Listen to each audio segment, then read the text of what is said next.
what's up, Calc students? We got another Calc lesson coming your way. Wouldn't you believe it? What's up, Wade? What's the sitch? What's that? Area between two curves? Pfft, easy.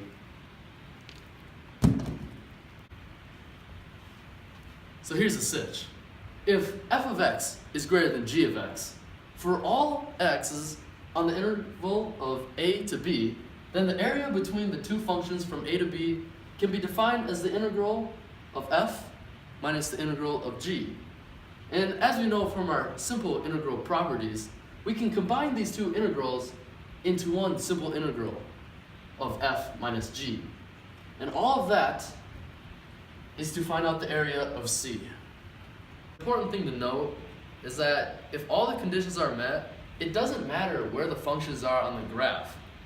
Top minus bottom still applies to everything. So you are still finding C if you do top minus bottom, even though the function of g is below the x-axis. What's up, Calc students? I'm back and I'm dressed for success, and we got example number 1 coming your way. Alright, this is a simple problem, easy as it gets. First step is to figure out our interval here. So we obviously got 0 here, that's our A. Down here, A. Boom. Right here, this is not the easiest thing to just eyeball. You could either set the equations equal to each other, or we could just use the old graphing calculator, and we know that that's 1.438, comma, and this is not as important, 0.991. That's a pretty bad 9, my apologies.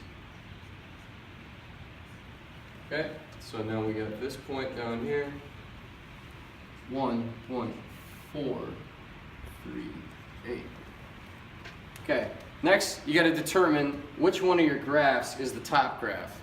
Okay, it's pretty, we can just by looking at it, we know that the top graph is the sine graph. It's easy as that.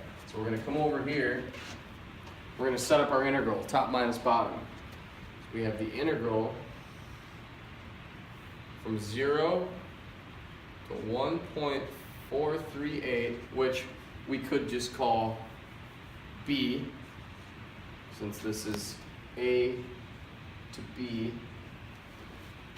If you want to just call that a, which then we have grouped together sine of x, our top graph, minus 1/3 x cubed, our bottom graph, times dx,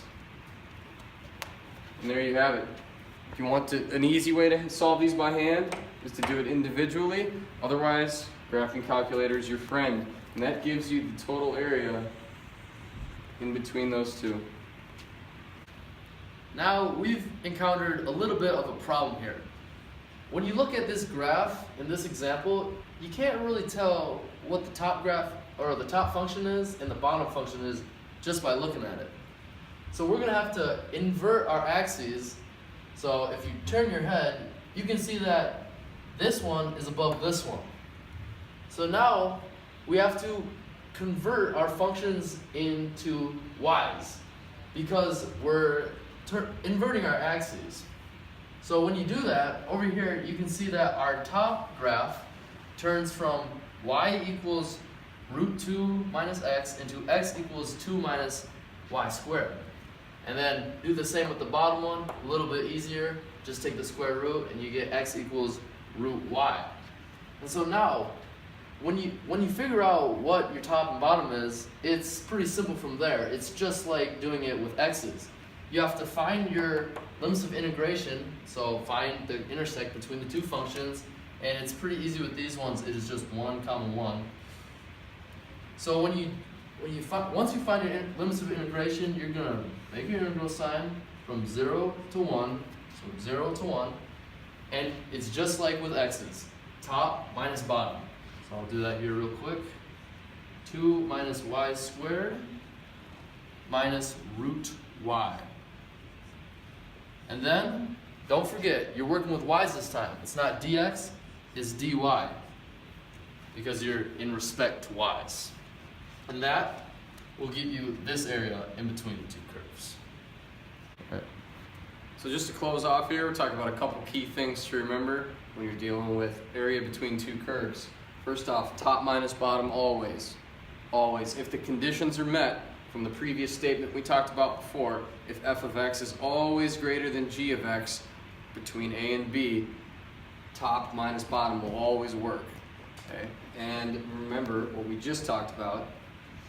If the top graph is not clearly, like you can't tell just based off looking at it, then you got to figure out which is the top one when you invert. You got to change your x's into y's, and then you integrate like normal.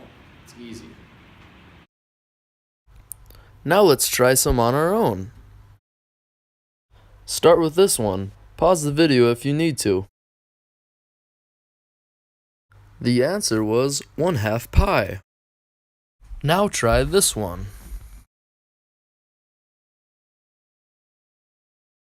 The answer is 4/3. Thank you for watching.